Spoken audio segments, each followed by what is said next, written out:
दोन्ही पक्षांच्या नेत्यांच्या अनेक बैठकाही झाल्या, मात्र उमेदवारी जाहीर करण्यात भाजपनं बाजी मारली आहे। भाजपनं 100हून अधिक उमेदवारांना एबी फॉर्मचं वाटप केलंय आणि यामध्ये काही नव्या चेहऱ्यांना देखील संधी देण्यात आली आहे, तर काही जुने चेहरे रिपीट केले। आमदार खासदारांच्या मुलांना संधी दिली नसली तरी माजी लोकप्रतिनिधींच्या मुलांना मात्र पक्षानं संधी दिली आहे। एकनाथ शिंदेंच्या शिवसेनेकडून अद्यापही एकाही उमेदवाराचं अधिकृत असं नाव पुढे आलेलं नाही। जागा वाटपाचा आकडा देखील निश्चित झालेला नाही, त्यामुळे शिंदेंच्या शिवसेनेला अंधारात ठेवण्यात आलंय का असा सवाल उपस्थित होतोय। ठाकरेंच्या शिवसेनेनं देखील 28 उमेदवारांना एबी फॉर्म्स दिलेत। आज उद्या भाजप आणि ठाकरेंच्या शिवसेनेचे नेते उमेदवारी अर्ज देखील दाखल करणार आहेत, मात्र शिंदे सेनेनं त्यांच्या एकाही उमेदवार जाहीर केलेला नाहीये। अभिषेक मुठाळ आपले प्रतिनिधी आपल्याला या सगळ्या संदर्भात अधिक अपडेट देतील। अभिषेक, मुंबईचा विचार केला तर भाजपनं काही नव्या चेहऱ्यांना संधी दिलेली आहे, त्या नव्या चेहऱ्यांमध्ये प्रामुख्यानं कोणती नावं घेतली गेलेली आहेत आणि अजून युतीचं जागावाटप निश्चित झालेलं नसताना भाजपनं एबी फॉर्म्सचं वाटप केलंय, भाजपच्या या मुवमेंटकडे कसं पाहायचं?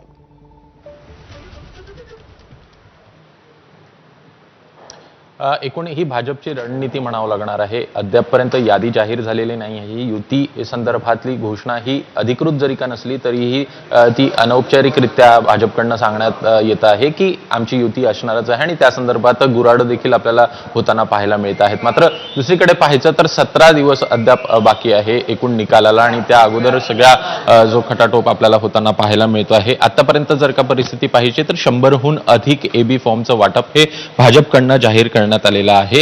भाजपकडनं एबी फॉर्म 100हून अधिक देण्यात आलेले आहेत।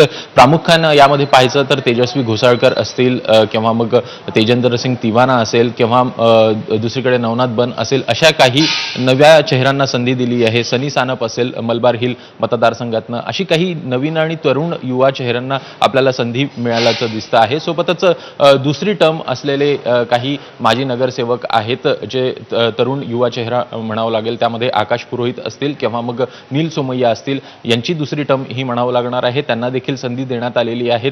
आमदार आणि खासदारांच्या पोरांना उमेदवारी न देता माजी जे खासदार आणि आमदार आहेत त्यांना मात्र आपल्याला उमेदवारी दिल्याचं इथं प्रकर्षानं दिसतं आहे। आज थोड्याच वेळामध्ये भाजपकडनं अधिकृतपणे जी यादी आहे ती जाहीर करण्यात येईल, मात्र त्या अगोदर भाजपकडनं बंडखोरांना शांत करण्याचा प्रयत्न किंवा त्यांना गाफील ठेवण्याचा प्रयत्न करत ही सगळी उमेदवारी सध्याला जाहीर झाल्याचं दिसतं आहे।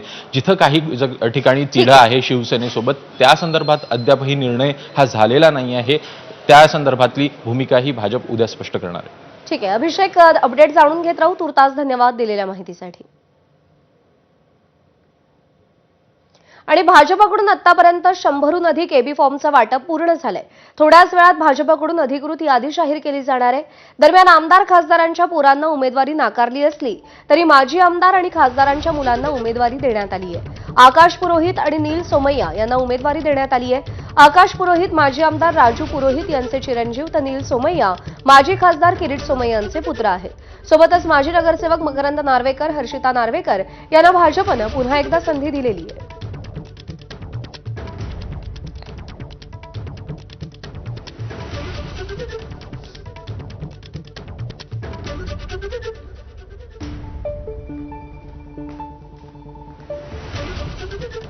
आणि मुंबईचा विचार करायचा झाला तर भाजपनं उमेदवारी देताना युवा चेहऱ्यांना प्राधान्य दिलंय। युवा मोर्चा अध्यक्ष तेजेंद्र सिंग तिवाना यांना वॉर्ड क्रमांक 47 मधून उमेदवारी देण्यात आली आहे। माध्यम प्रमुख नवनाथ बन यांना वॉर्ड क्रमांक 135 मधून उमेदवारी देण्यात आलेली आहे, तर माजी नगरसेवक शिवानंद शेट्टी आणि जितेंद्र पटेल यांना सुद्धा एबी फॉर्म देण्यात आले। मलबार हिल मधल्या 4 उमेदवारांना एबी फॉर्म दिले गेलेत।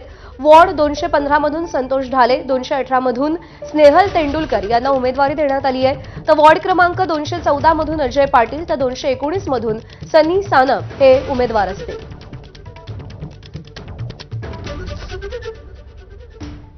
नाराज असल्याचं वृत्त वर्षा गायकवाड यांनी पूर्णतः फेटाळलेलं आहे।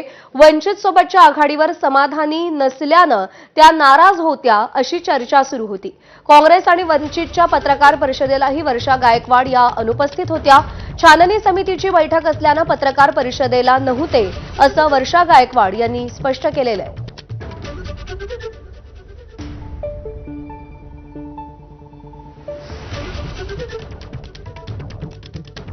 आणि आज सगळ्या संदर्भात काँग्रेसचे प्रदेशाध्यक्ष हर्षवर्धन सपकाळ यांनी काय म्हटलेलं आहे पाहूया। चर्चेत त्या जरूर होत्या। या सर्व ज्या गोष्टी आहेत, या 62 ज्या जागा आहेत, या सर्वांकरता त्यांची आणि मुंबईच्या आमच्या सर्व नेतृत्वाची ही संमती आहे।